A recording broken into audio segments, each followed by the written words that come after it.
Hi, my name is Keith Cooper, Northlight Images, and this video I'm going to tell you the shocking truth about modern printers. Well, it's not that shocking really, that's just a sort of YouTube-y term.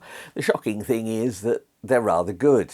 And the big problem is that if you get a decent printer, and I'm not talking really cheap office printers and things like that, although you can get good results from them. If you get a reasonable printer, that's an Epson 8550, that's a Canon Pro 200. If you get one of those, you should be able to get really nice prints from them. Now, I get a lot of people asking, well, I have problems getting good-looking prints. Now, if you say that I have problems getting good-looking prints, oh, by the way, I'm using some cheap paper I found in a shop down the road, and I'm using ink that I found in a shop next door to it, that's unbranded stuff, then you're asking for trouble. Now, it is possible to get reasonable results, but you're just making an awful lot work for yourself. So, first up, avoid cheapness. Now, I'm going to assume that people want a certain degree of quality, although it's an ill-defined term, for the prints, and that what you want is something that looks fairly good. Well, yeah, these printers will do it for you. So far, that I've regularly said in reviews for the last few years that if you can't make a great looking print on one of these, it's nothing to do with the printer. It's entirely your fault or the system you're using for it. Does that sound a little harsh? Well, it's meant to be, because if I make a rubbish print on that, I know I've messed up somewhere. Now, don't beat yourself up about it. It's easily fixable. There are several ways. I'll go through what my suggested ways of almost guaranteeing good prints are. And of course, I say almost guaranteeing because I know somebody will be able to find a way around it and produce something awful from it.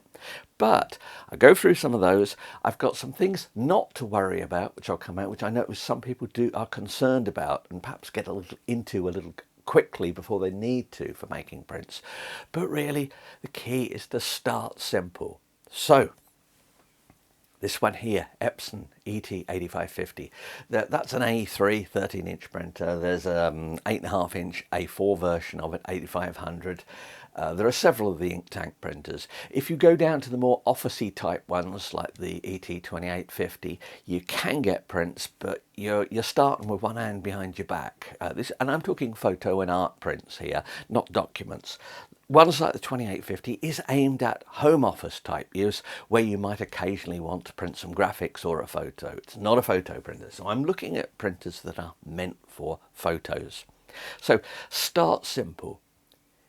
Use the Epson software, Epson Print Layout, the Canon PPL software on this. This is the Pro 200, excellent printer.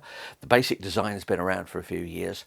Yes, this one has ink tanks, so if you're going to print much, this would be cheaper to run, but this is still a good printer, and you will get quite a few prints out of it. Now, I said use the Canon software, the Epson software. That software is really easy to use, and the computer that's next to this one here, this is my 2010 MacBook Pro. It's running the Canon software on an old computer, so if it's running on a 2010 MacBook Pro, you can have no problem running it, and it's driving that, and I've produced a panoramic print here. Now, yes, I had to produce that panoramic image, I had to edit it, I had to do various things, but the actual printing bit of it is dead easy. I'm not talking about printing from something like Lightroom. We can do that at a later point if need be, or from Photoshop or any other Affinity Photo or any other package.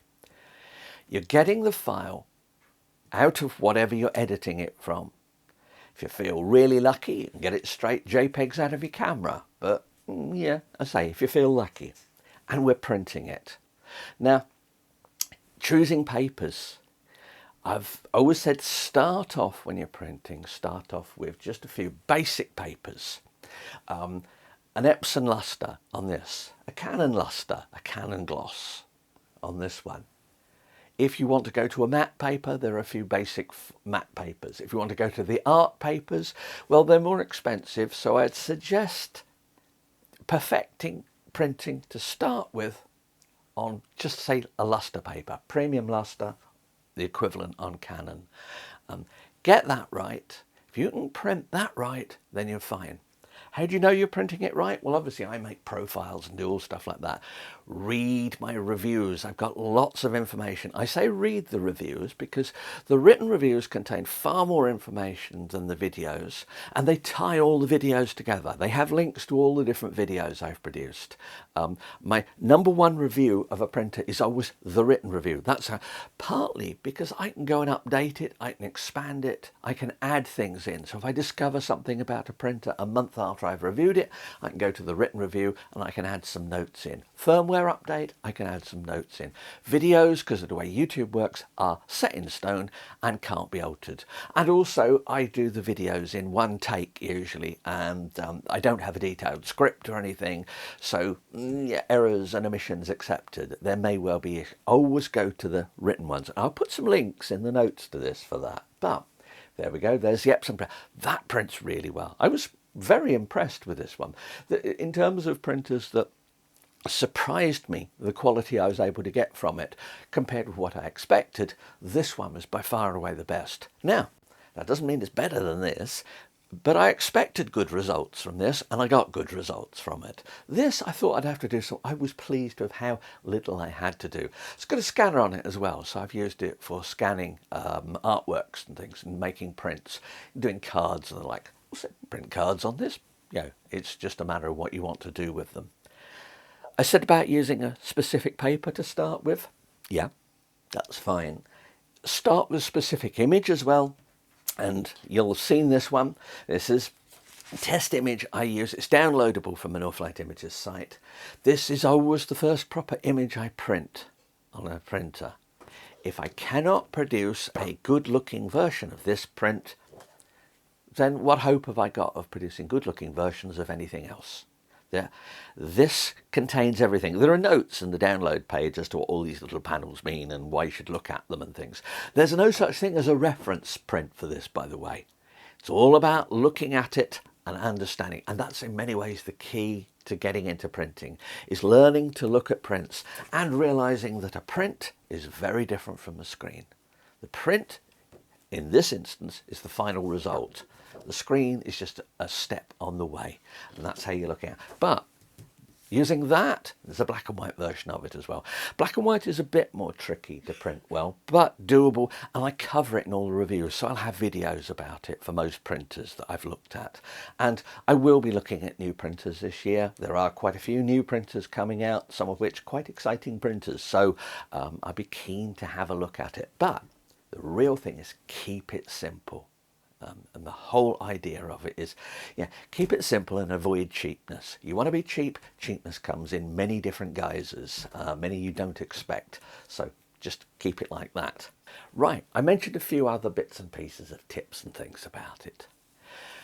You may hear, certainly if you use Lightroom or something like that, you may people say, oh, you have to use soft proofing. No, you don't have to use soft proofing. I very rarely use soft proofing. I use soft proofing occasionally as a specific tool to help me make a print and decide something, how I'm going to edit an image. It is not a step in my edit workflow. I do not have an edit workflow that goes, do all these things. This point, do your soft proofing. You don't need it. And in fact, relying on it too much means that you rely on the soft proof rather than actually looking at the print. This I found from practical experience, the hardest thing for people to get the hang of is learning to look at prints. And much as like looking at images, there is a skill in looking at this. You'll pick it up. It's not terribly difficult, but you do need to actually spend some time looking at things for stuff like that. Another tip on it, please don't rush out. Well, yeah, buy some test packs of paper. But if you do buy those test packs, don't try them out until you've got to being able to print a perfect version of this. This is on a glossy paper.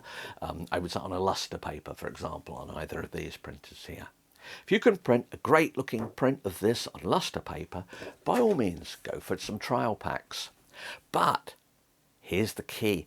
Go for a reliable paper supplier. And by reliable paper supplier, I mean one that supplies profiles for the printer that you want to use. Now, there are rather more profiles available for this than there were for the 8550. Now, if you look at the reviews, you'll see papers I've tested. There are profiles for all these different printers that I've produced, which if you email me, I've made available in, I asked for a small donation, but no more than that. They're available for use. So I've got all of these profiles and stuff that I've made. But ideally, buy papers where you can get profiles for it, because profiles make a difference. Are the profiles going to make it complex? No. I mentioned using the Epson and the Canon software. The Epson and Canon software make use of those profiles. You install them. They go. The installation is dead easy as well. There's no complex setting up and things like that. But one other tip. You really do, for optimal results, need to print from a computer, whether a Mac or a PC. iPads and phones, yes, you might get some pictures that look tolerable out of it. The software is available as well, but the screens on phones, various other things, means that your chances of getting pictures that you like that really match the screen are much reduced. So it really does help if you can get your images off your device onto a computer and then printed using this software with profiles and things like that. That makes a difference for the quality. But the other thing is that's about it, really. Anything more than that, so learning how to do editing in Photoshop and Lightroom, Affinity Photo, anything like that, DxO Optics Pro, well, no, Photolab as it is now, any of the things like that, they are all extras built upon being able to use something like this. If you can't do this, the chances are you can't do it with one of the more advanced packages as well. And the thing is, those more advanced packages just give you lots more ways things could go wrong. And you're trying to minimize. Remember, I said right at the start, keep it simple. So yes, the dreadful truth about it is that modern printers are great. That does also mean that when new printers come out, don't ask me, people will, how much the print quality has improved, because the differences are going to be negligible. They're going to be about things about ink use, paper handling, reliability, features of the printer. The actual print quality is pretty much peaked at the moment and is not going to make a sudden advance with a new printer. Yes, I'm definitely looking forward to new printers coming, but I don't expect them to produce prints that people go, oh, that was done with a whatever, because it's so much better. No, it won't be. If you're looking for that, you're looking in the wrong place. If you're not happy with your print quality, look at your own photography, look at your editing. And those are the areas which will make a difference. This stuff is relatively straightforward. There's nothing to it. This is relatively mechanical. You go through it. If you've got any specific questions, either email me or let me know in the comments, because I'm always after doing little bits of extra bits for printing that just help people along the way. But stop blaming the printer and the paper and the ink unless you're using cheap ink, cheap paper and a cheap printer.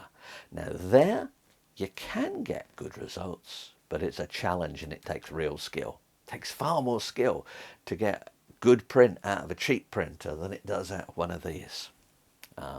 Just a matter of what you pay for. Anyway, I hope that's been of interest. Please do pass the channel on to anyone you think might be interested in it. And, like and subscribe, I believe, is the thing I'm supposed to say at the end of every one. But thanks for watching, and bye.